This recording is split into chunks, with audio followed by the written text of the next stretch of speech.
On November 7, the American photographer Greg Gorman gave a lecture about his work at Vienna's Amerika Haus. Mr. Gorman studied photojournalism and cinematography and finished with a Master of Fine Arts.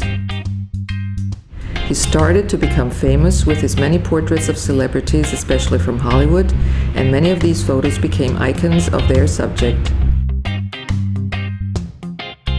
He also does photography for advertisement and film promotion, gives workshops, and has published several books of his photographs. Hey,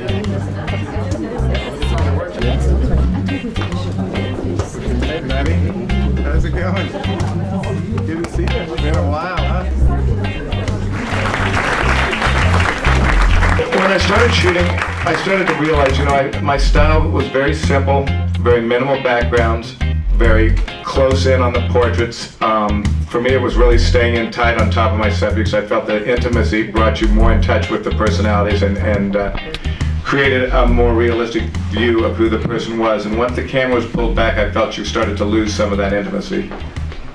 How many of you here are photographers? And what I couldn't believe is how well digital sees light in low luminance.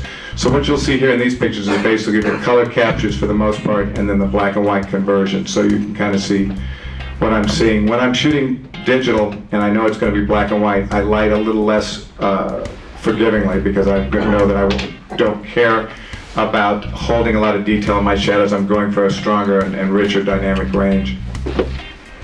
In terms of getting my look, I think the biggest part of that is getting a good exposure, basically holding all my detail.